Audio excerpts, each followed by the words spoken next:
What's up, I'm Aidan, we're here at my self-build. I've been doing a little bit of purchasing and I've got some extra tools and bits and bobs.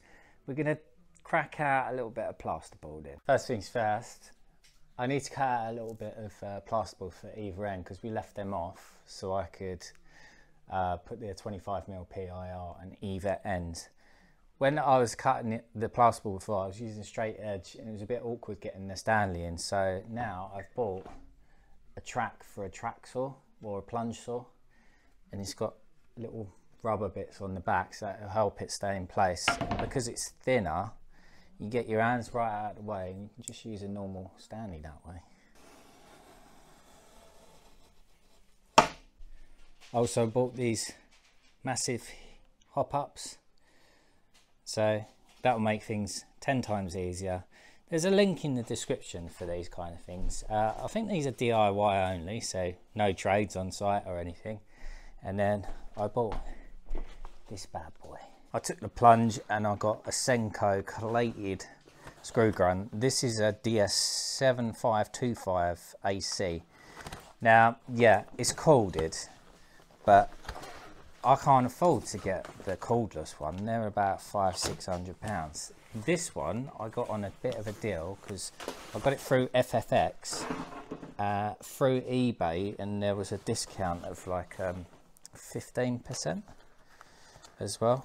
So I paid like 150 quid for it. I thought, right, it's got to be worth it. What I done is I just got a big single gang extension cord, which is 15 meters. There you go. These remind me of like a laser gun. Pew pew. Good dragon toe. Quasar. Da, da, da, da. Oh, it's one of them stupid ones. They can't put an English plug on straight away. Why don't they do that? Right, so I got the one that was basically, could do up to 75mm screws, and the reason why that is because we've got, oh, that releases that. We've got 25mm PIR, the plasterboard as well. So you need to go into the actual plasterboard by 20mm. So basically I needed 60mm screws, but they only done 65, so I've got 65. These are from FFX as well. There you go. So we just whack them through there and then they'll go all the way through, because the screws that I got before was a little bit short. Sounds nice.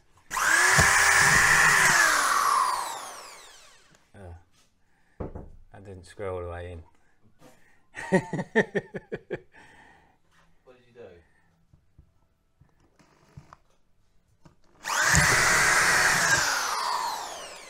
Yeah, it's just stopping.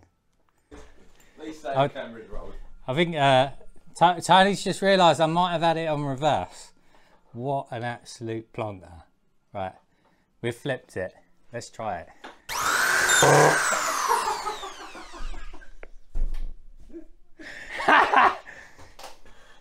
You can say I'm just a DIY, you know what I mean? Right, that works better. We just had a nightmare pulling this wire down. I probably dropped a clip in. Oh no, I dropped a clip in there of us trying to find a wire.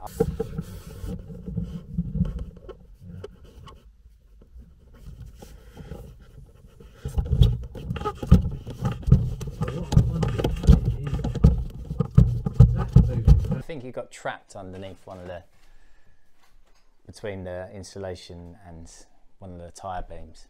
Tyre beams? Collar ties. I've got an inspection camera somewhere, but I can't find it.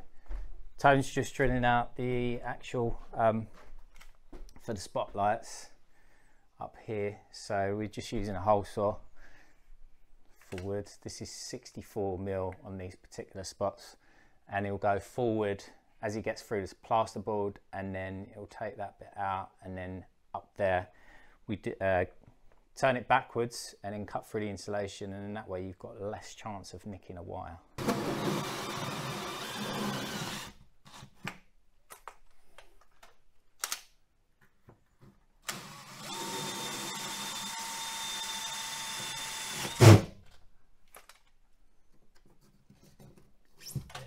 unnicked. And did you see it was curly?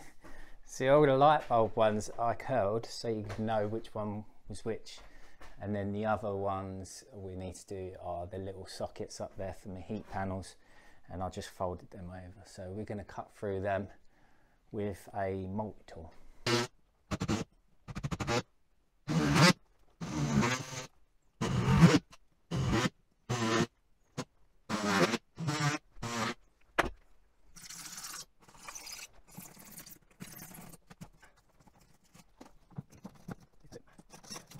So he's in dry lining box, and then he's got these little wings that flip out, and then so the insulation we just need to cut back a little bit, and then we can pop this in and it will stay there, and then the plasterer can obviously go over this edge and it will be all nice. And then yeah, just get on with it, isn't it? And then once we've done that, we could, in theory, start plasterboarding properly, but I don't know whether we're even going to have time, are we? But I've got a plasterboard lifter, so we'll drag that up here and then I can set it up, and that's why I bought my collated screw gun and the plasterboard lifter, so I could do it on my own.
I bought the Chinese plasterboard lift. This is the 16-foot one.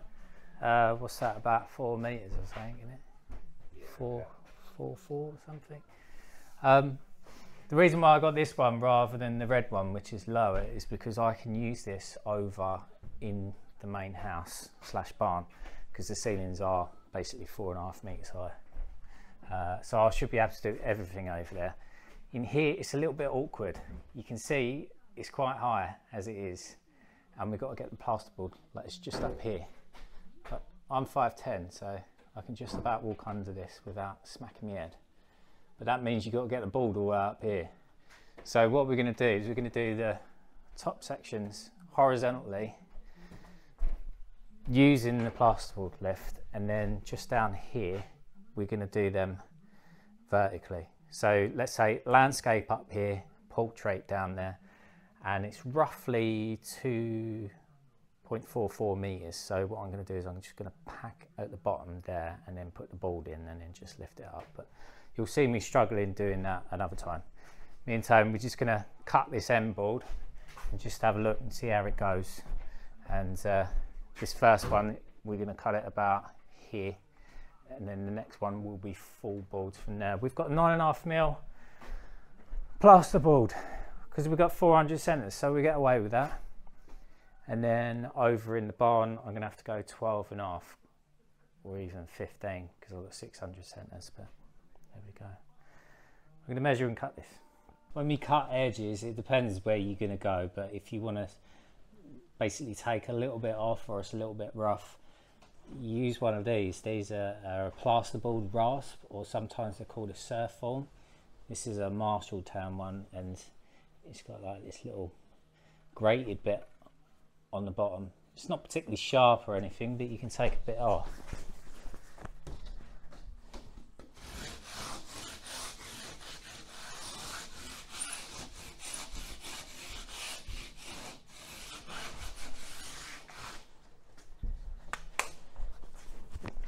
So it just squares it up, or if you need to do a little bit of an angle joint, if you're like that, when you do round your windows, you can like take it off at 45. Right, we're going to whack this up, see how much of an aggro it is. Oh. So you can get it up by yourself then? Yeah. It's doable. You get it? Yeah. It's obviously freaking awkward. Oh, fuck it, that'll do. That clip should have been on. What clip? Didn't have the locking clip. What, when you put it on? Yeah. Well, we need to take it off now anyway. I know. We've got to roll it first.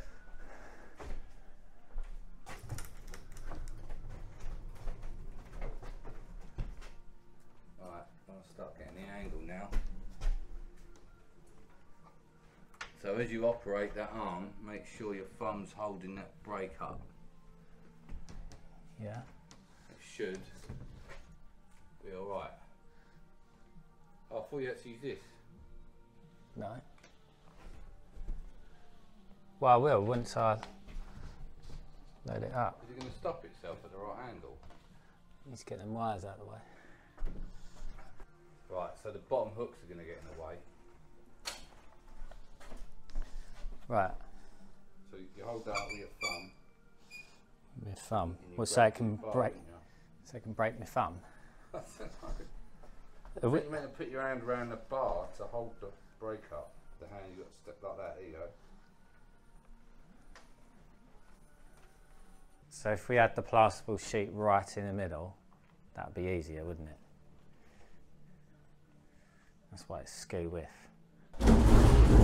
Oh, that scared me then, going underneath it and you moving that. I thought it was going to fall on my head. I was like, that's it, game over. Up, yeah? Up.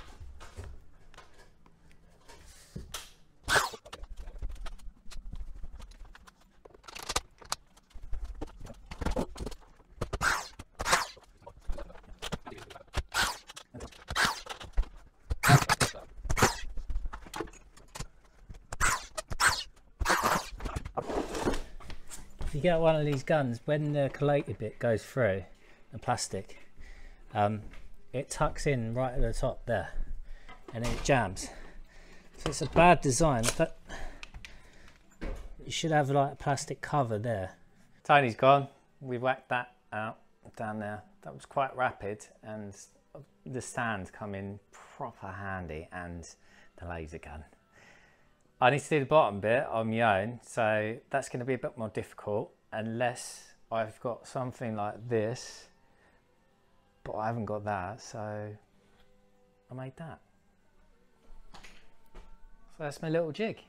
So I lift that up, whack that in, sorted. I just put a little bit of tape over there, and hopefully that will stop that feeding into there and getting jammed.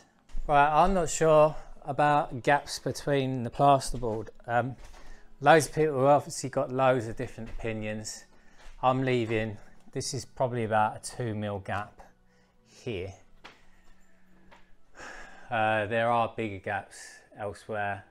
Right at the very ends, down there it's probably about 15. But it's just one of them things. He's gonna have to, the plasterer will have to use bonding and taping that.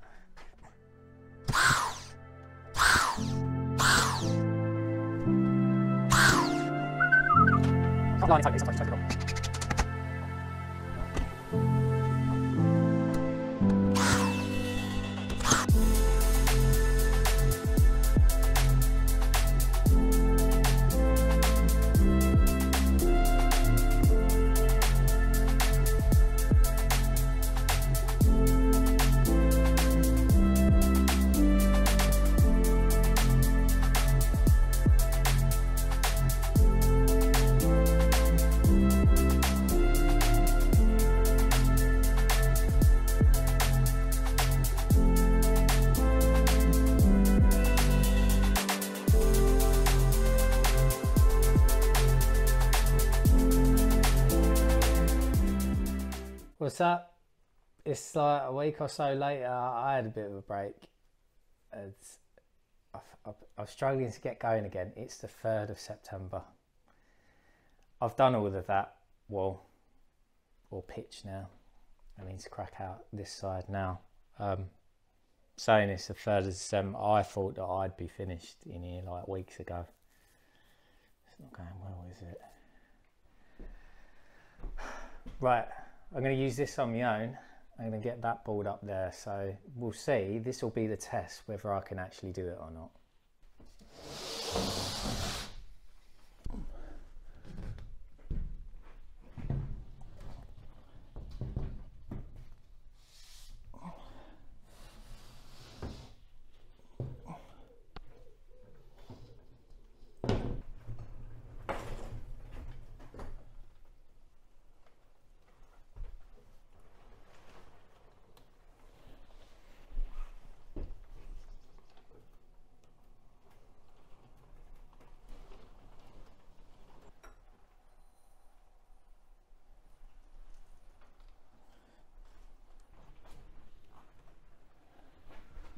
Okay, looks all right.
Woo! Well, I've done all of the plasterboard on the pitches. I've left off a little bit behind there, but that's going to be behind the toilet. There's going to be a wall there. You won't ever see it. You won't store anything around it. It'll be fine. That was a bloody struggle. Let me show you what happened quickly.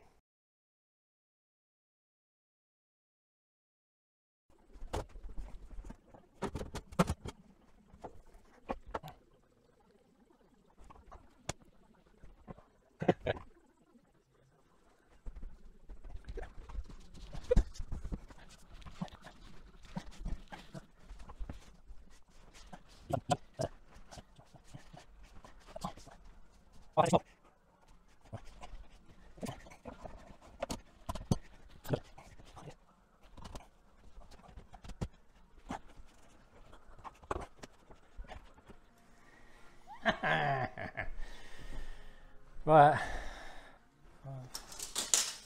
that's a different size, isn't it?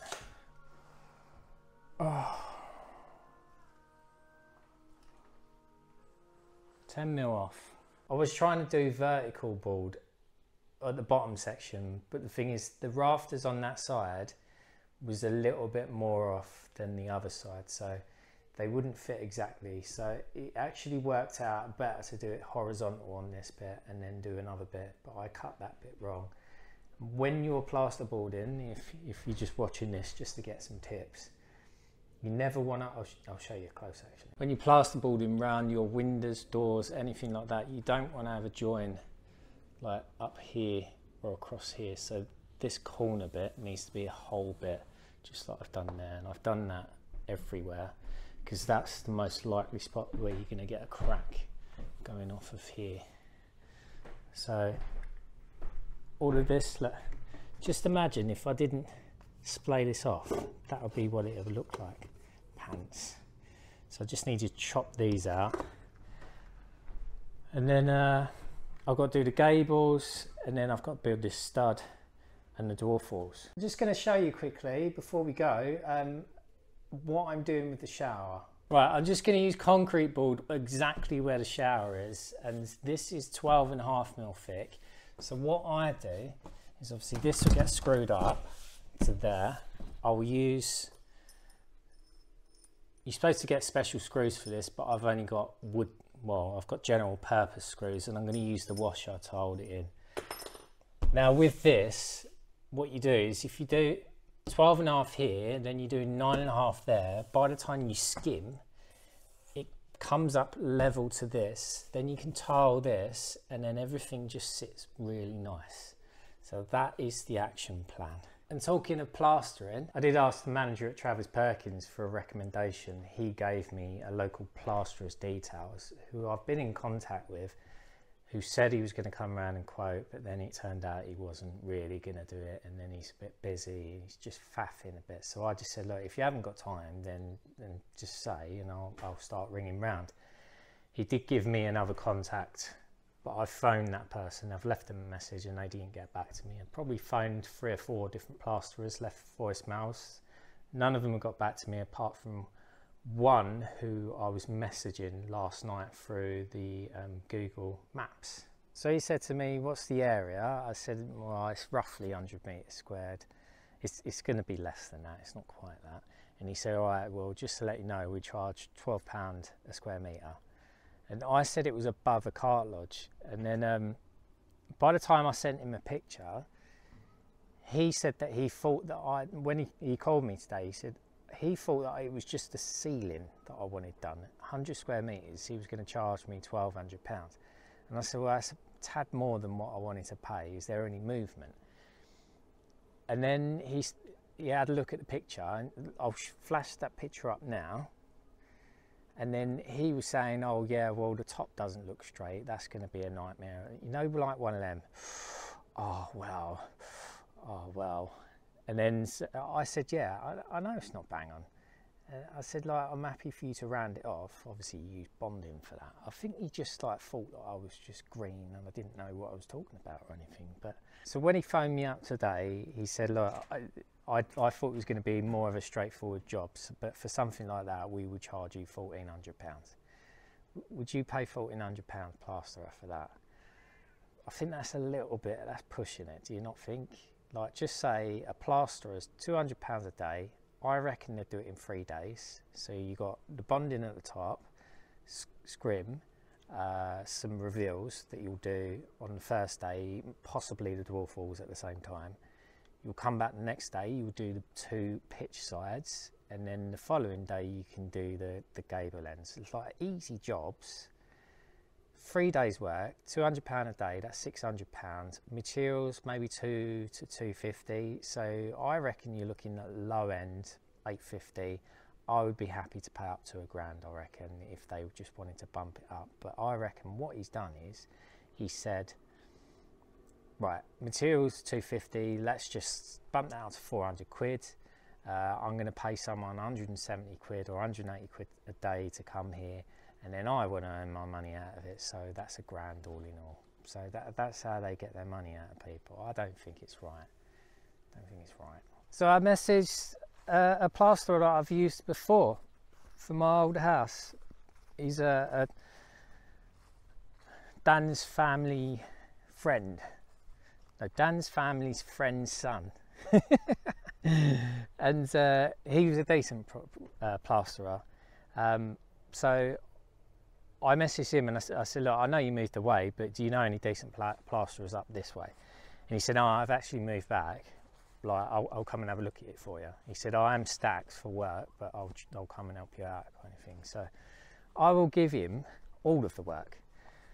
Because I know, like, and trust him, I would probably pay £1,400 if it comes to it. But I know that he's not going to do that, because he's going to give me a fair price for the job rather than trying to knock me. So hopefully he'll come round soon. He said he might come. He's try and get over on the weekend and you can have a look at it. And then he said, like, how soon do you need it? I said, like, in an ideal world, 2 weeks. But if he says it's 4 weeks, I'll just wait. I mean, there's plenty of me like to get on with. But how much do you think it should cost? So it's probably about 90 square meters, and you know what it looks like. What would you be happy to pay a plasterer to do it?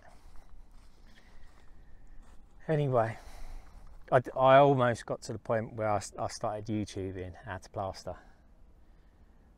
I was thinking about it. I have watched plenty of plastering videos. I've never done it. I reckon I'd probably get it. I'm just one of them kind of knobheads that can do everything. Anyway, I'm going to leave it here. If you haven't already, or if you haven't nodded off already, give us a thumbs up button. Thanks for watching. I'll see you later.